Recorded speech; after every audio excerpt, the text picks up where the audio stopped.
Welcome back in winner classes. आज हम लोग क्लास 8 का chapter 2 microorganisms friend and foe पढ़ेंगे। लेकिन वीडियो स्टार्ट करने से पहले मैं आपको याद दिला दूं कि यदि आप इस चैनल पे नए हैं तो प्लीज चैनल को सब्सक्राइब करना ना भूलें और साथ ही साथ बेल आइकन जरूर दबाएं, जिससे आने वाले हर वीडियो की जानकारी आपको सबसे पहले मिल सके। तो चलिए वीडियो स्टार्ट करते हैं। Microorganisms or microbes are so small in size that they cannot be seen with the unaided eyes. Microorganisms are classified into 4 major groups. These groups are bacteria, fungi, protozoa, and some algae. Viruses are also microscopic but are different from other microorganisms. Common elements like cold, influenza, and most coughs are caused by virus. Serious diseases like polio and chickenpox are also caused by virus.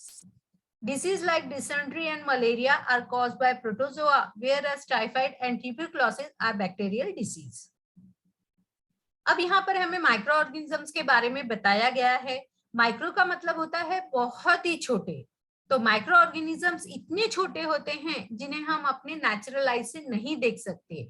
इन्हें देखने के लिए हमें microscope की जरूरत पड़ती है, इसलिए इन ऑर्गेनिजम्स को हम माइक्रो ऑर्गेनिजम्स कहते हैं। माइक्रो ऑर्गेनिजम्स के क्लासिफिकेशन 4 ग्रुप में किया गया है।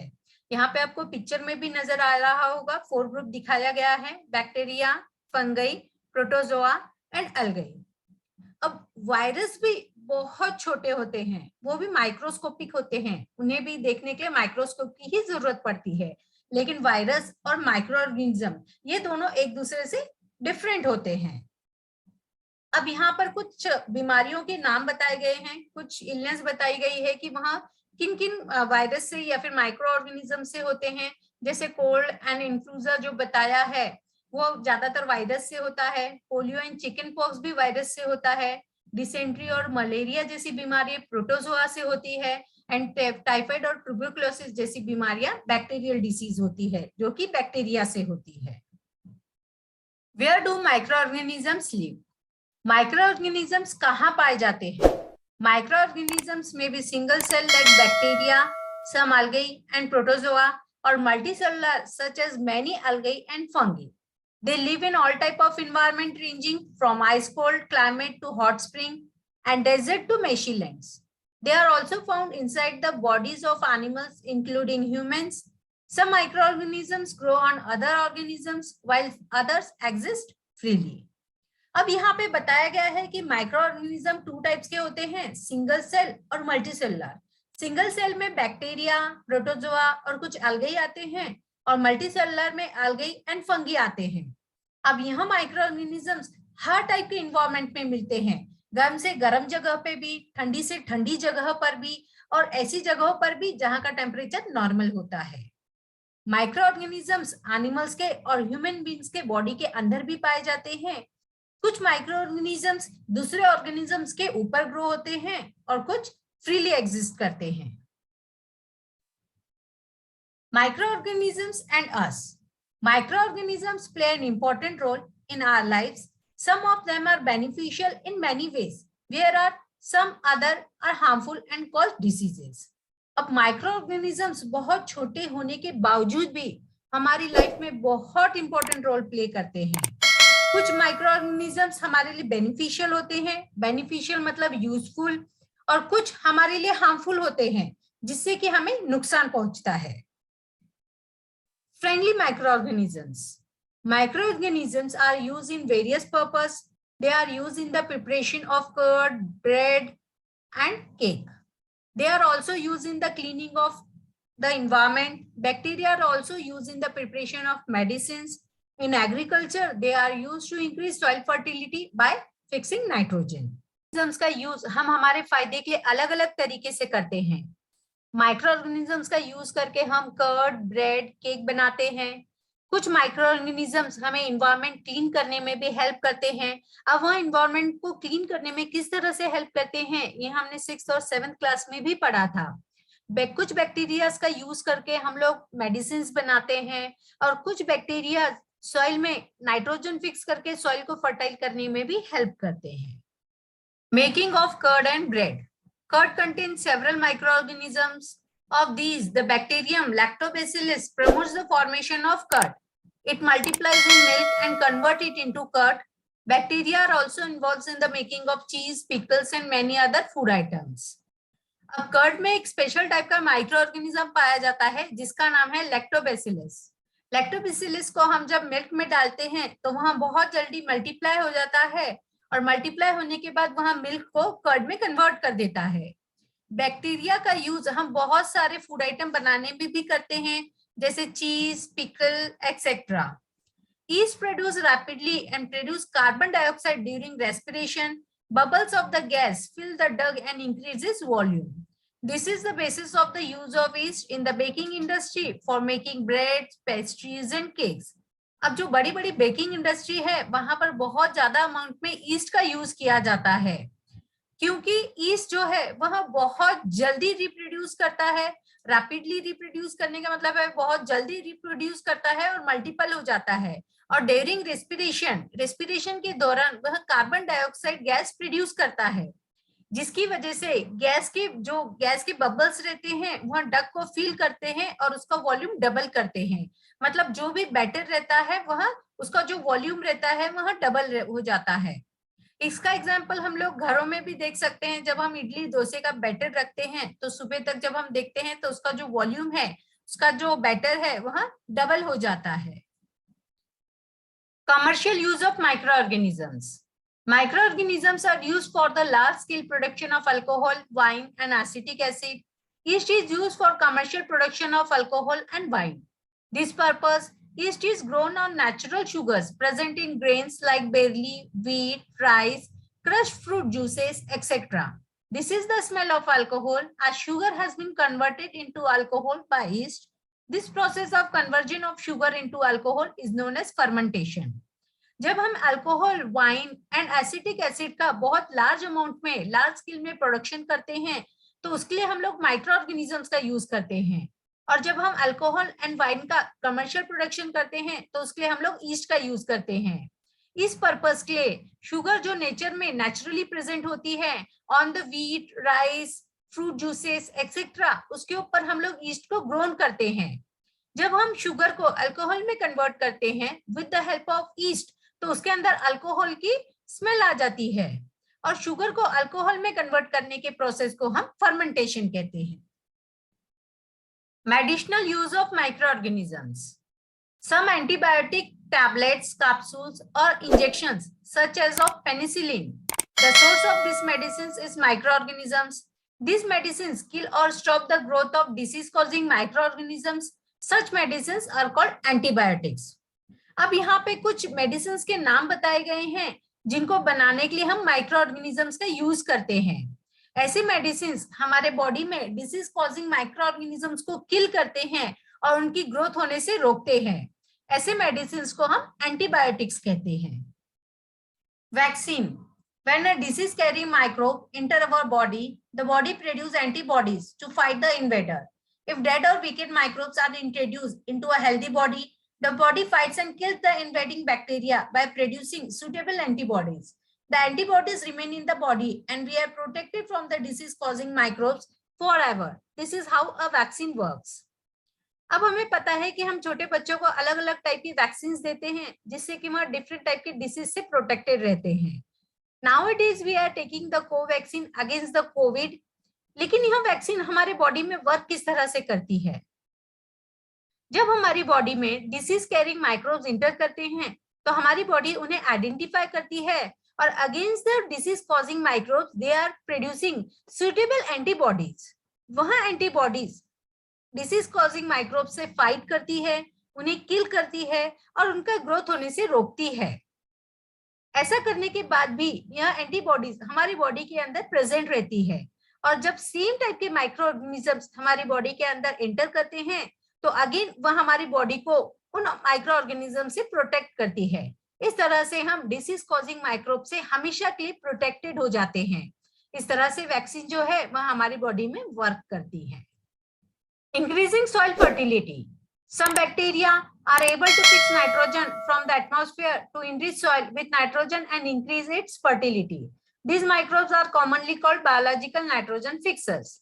कुछ बैक्टीरिया ऐसे होते हैं जो एटमॉस्फेयर में से नाइट्रोजन लेकर उसे सॉइल में फिक्स करते हैं, जिससे कि सॉइल की फर्टिलिटी इंक्रीज होती है। ऐसे माइक्रोब्स को हम बायोलॉजिकल नाइट्रोजन फिक्सर कहते हैं। Cleaning the environment, the microorganism decompose dead organic waste of plant and animals, convert them into simpler substance. These substances are again used by other plants and animals. Thus, microorganisms can be used to degrade the harmful and smelly substance and thereby cleaning up the environment. अब कुछ microorganisms as a decomposer भी काम करते हैं।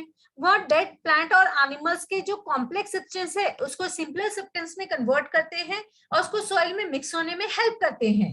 जब वह soil में mix हो जाता है तो उसमें के यूजफुल न्यूट्रिएंट्स दूसरे प्लांट और एनिमल्स के द्वारा यूज किए जाते हैं। इस तरह से माइक्रोऑर्गेनिजम्स हार्मफुल और स्मेली जो सब्सटेंस होते हैं उससे हमारे एनवायरनमेंट को क्लीन करने में हमारी हेल्प करते हैं। माइक्रोऑर्गेनिजम्स टू टाइप के होते हैं, harmful microorganisms and useful microorganisms. अब तक हमने पढ़ा कि माइक्रोऑर्गेनिजम्स ह्यूमन बीइंग के किस तरह से बेनिफिशियल होते हैं। अब हम हार्मफुल माइक्रोऑर्गेनिजम्स के बारे में पढ़ेंगे। Some of the microorganisms cause disease in human beings, plant and animals. Such disease causing microorganisms are called pathogens.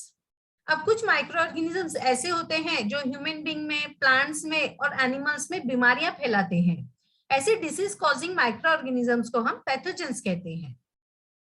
Disease causing microorganisms in humans, pathogens enter our body through the air, water, food or physical contact.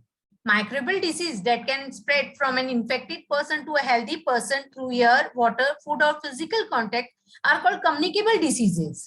Pathogens हमारी body के अंदर air, water, food और physical contact के through enter करते हैं। ऐसे microbial disease जो कि इन्फेक्टेड पर्सन से हेल्दी पर्सन में एयर, वाटर, फूड और फिजिकल कांटेक्ट के थ्रू स्प्रेड होते हैं, ऐसे डिसीजेस को हम कम्युनिकेबल डिसीजेस कहते हैं। अब यहाँ पे कुछ कम्युनिकेबल डिसीजेस के एग्जांपल दिए गए हैं, जैसे cholera, common cold, chicken pox and tuberculosis. There are some insects and animals which act as a carriers of disease causing microbes. अब कुछ इंसेक्ट्स और एनिमल्स ऐसे होते हैं जो कि कम्युनिकेबल डिसीज स्प्रेड करते हैं। अब यहाँ पे कुछ एग्जांपल दिए गए हैं। Housefly carries pathogens. हाउसफ्लाई का मतलब होता है मक्खी।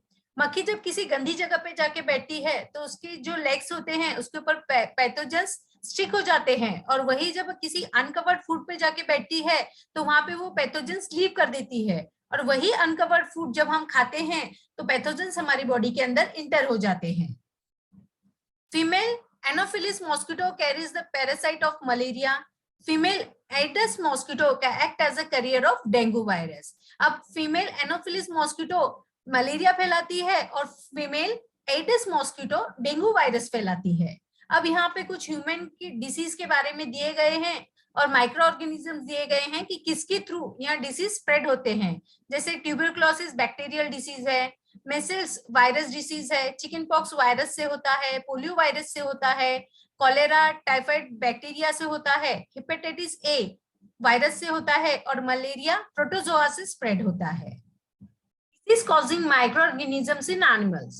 Several microorganisms causes disease in animals. For example, anthrax is a dangerous human and cattle disease caused by a bacterium. Foot and mouth disease of cattle is caused by a virus. बहुत सारे microorganisms ऐसे भी होते हैं जो कि animal में disease spread करते हैं। अब यहाँ पर एंथ्रेक्स का एक एग्जाम्पल दिया गया है कि एंथ्रेक्स एक ऐसा बैक्टीरियम डिसीज है जो कि ह्यूमन और कैटल में थ्रू बैक्टीरिया स्प्रेड होता है। कैटल में फुट एंड माउथ के डिसीज वायरस के थ्रू स्प्रेड होते हैं। Disease causing microorganisms in plants. Several microorganisms causes disease in plant like wheat, apple, orange, etc. These diseases reduce the yield of crops. They can be controlled by the use of certain chemicals which kill the microbes. अब बहुत सारे microorganisms ऐसे भी होते हैं जो कि plant में डिसीज को स्प्रेड करते हैं। इन डिसीज की वजह से क्रॉप की जो यील्ड होती है वह कम हो जाती है। इन डिसीज को कुछ केमिकल्स के द्वारा हम कंट्रोल में कर सकते हैं।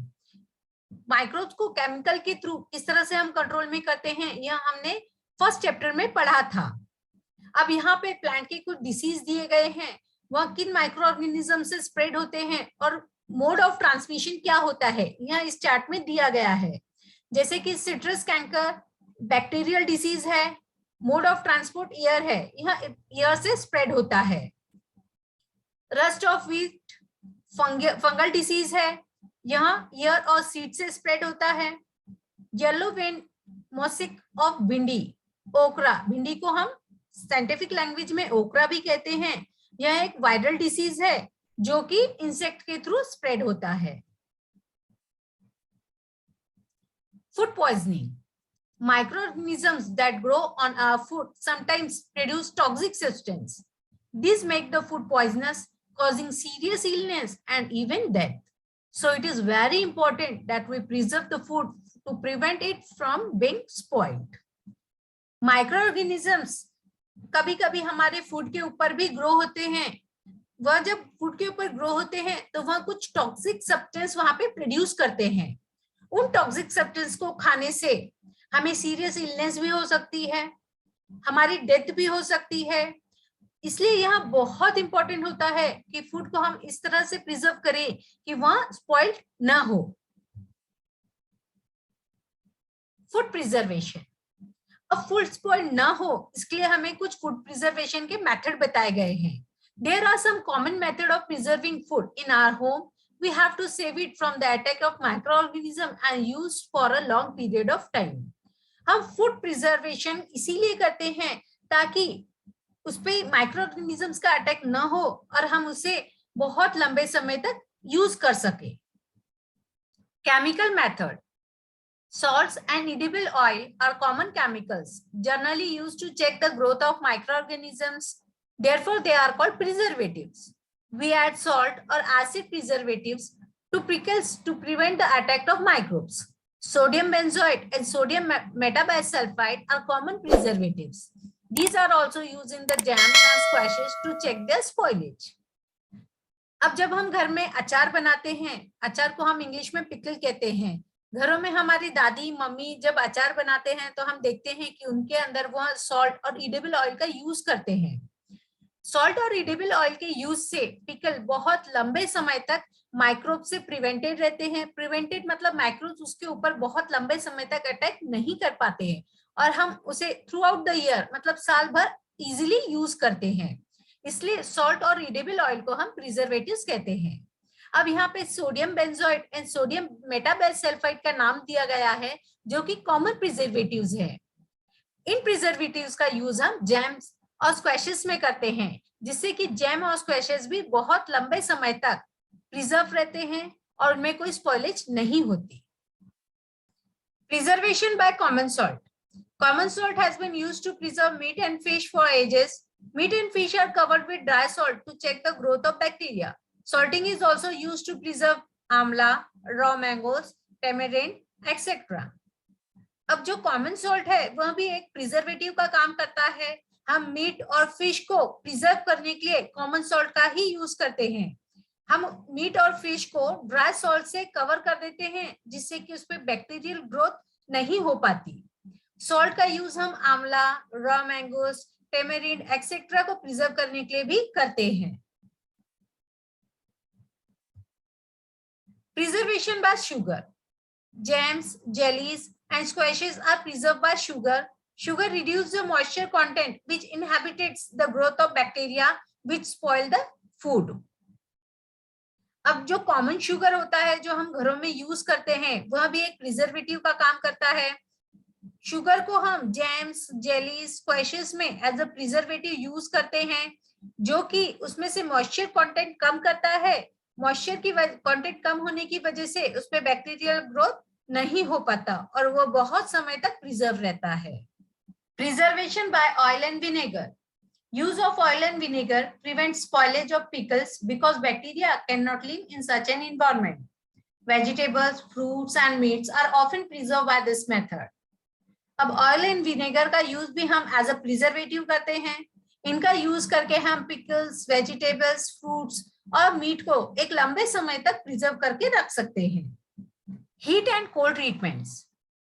Pasteurized milk can be consumed without boiling as it is free from harmful microbes. The milk is heated to about 70 degrees Celsius for 15 to 30 seconds and then suddenly chilled and stored. By doing so, it prevents the growth of microbes. This process was discovered by Louis Pasteur. It is called pasteurization. अब जो बड़ी बड़ी cities है वहां पर हमें fresh milk available नहीं होता, वहां पर सब लोग मिल्क के पैकेट यूज करते हैं। ये जो पैकेट के मिल्क होते हैं उसे हम विदाउट बॉइलिंग भी यूज कर सकते हैं क्योंकि वहां माइक्रो फ्री होते हैं। अब उन्हें माइक्रो फ्री किस तरह से किया जाता है वह यहाँ पर प्रोसेस बताई गई है। यहाँ पे पिक्चर दिखाया गया है जिसमें कि वह प्रोसेस एक्सप्लेन की गई है। फ्रेश मिल्क को हम लोग हीटिंग सेक्शन में डालते हैं। हीटिंग सेक्शन में डालने के बाद 15 to 70 डिग्री सेल्सियस पे मिल्क को हीट किया जाता है। जैसे ही मिल्क हीट हो जाता है उसे एकदम से कूलिंग सेक्शन में डाला जाता है जहां पे मिल्क को कूल किया जाता है, और जैसे ही मिल्क कूल हो जाता है उसे स्टोर करके रखा जाता है। इस प्रोसेस को पास्चराइजेशन कहते हैं क्योंकि इसका इन्वेंट लुईस पास्चर ने किया था। Storage and packaging. These days, dry fruits and even vegetables are sold in sealed airtight packets to prevent the attack of microbes. अब हम देखते हैं कि आजकल मार्केट में बहुत सारी चीजों के पैकेट्स अवेलेबल रहते हैं। ईटेबल थिंग्स के जैसे कि चिप्स हो गए, ड्राई फ्रूट्स हो गए, वेजिटेबल्स हो गए, तो इन सब चीजों को एयरटाइट पैकेट्स में पैक किया जाता है जिससे कि वह माइक्रोब के अटैक से प्रिवेंटेड रहते हैं और हम कुछ दिनों तक उसे प्रिजर्व करके रख सकते हैं। Nitrogen fixation. Some microorganisms reside in the root nodules of leguminous plant. They can fix nitrogen from the air into the soil and increase the soil fertility. अब हमने नाइट्रोजन फिक्सेशन माइक्रोऑर्गेनिजम्स के बारे में 6th और 7th class में भी पढ़ा था सिम्बायोसिस रिलेशनशिप में कि कुछ माइक्रोऑर्गेनिजम्स ऐसे रहते हैं जो कि एटमॉस्फेयर में से नाइट्रोजन लेके उसको सॉइल में फिक्स करते हैं जिससे कि सॉइल की फर्टिलिटी बढ़ती है। Nitrogen cycle. हमें पता है कि एटमॉस्फेयर में 78% तक नाइट्रोजन गैस प्रेजेंट रहती है जिसकी अमाउंट दूसरे गैसेस से बहुत ज्यादा है। नाइट्रोजन गैस लिविंग ऑर्गेनिजम्स के एक एसेंशियल गैस है, लेकिन जब लिविंग ऑर्गेनिजम्स एटमॉस्फेयर में से नाइट्रोजन गैस यूज कर लेते हैं तो एटमॉस्फेयर में नाइट्रोजन गैस किस तरह से कांस्टेंट रहती है यह समझाने के लिए यहाँ पे नाइट्रोजन साइकिल की डायग्राम दी गई है। नाइट्रोजन साइकिल की डायग्राम एटमॉस्फेरिक नाइट्रोजन से स्टार्ट होती है। जैसे कि मैंने आपको बताया कि एटमॉस्फेयर में 78% तक नाइट्रोजन गैस होती है, तो एटमॉस्फेरिक नाइट्रोजन को नाइट्रोजन फिक्सिंग बैक्टीरिया या फिर ब्लू ग्रीन एल्गी एटमॉस्फेयर में से सॉइल में फिक्स करते हैं। जब यह एटमॉस्फेरिक नाइट्रोजन सॉइल में फिक्स हो जाता है तो सॉइल में स्पेशल टाइप के बैक्टीरिया रहते हैं जो कि नाइट्रोजनस गैस को नाइट्रोजनस कंपाउंड में कन्वर्ट करते हैं। जब वह नाइट्रोजनस कंपाउंड में कन्वर्ट हो जाता है तो उसके बाद वह सॉइल में मिक्स हो जाता है। सॉइल में मिक्स होने के बाद प्लांट उसे अपने ग्रोथ के लिए यूज करते हैं। जब प्लांट की ग्रोथ के लिए नाइट्रोजन यूज होता है तो उन प्लांट्स को एनिमल्स खाते हैं जो कि हर्बीवोरस एनिमल्स रहते हैं या फिर ह्यूमन बींग्स रहते हैं, वह भी प्लांट पे डिपेंड करते हैं फूड के लिए, तो वह प्लांट को ईट करते हैं। प्लांट को ईट करने के बाद वह एनिमल्स के वेस्ट या फिर जब एनिमल्स मर जाते हैं तो डिकम्पोजर्स उसे डिकम्पोज करके दोबारा सॉइल में मिक्स कर देते हैं, जिसकी वजह से उसमें से जो नाइट्रोजन वेस्ट रहता है वह सॉइल में दोबारा मिक्स हो जाता है और सॉइल में दोबारा मिक्स होने के बाद वह कंपाउंड दोबारा सॉइल के अंदर रिटर्न हो जाता है।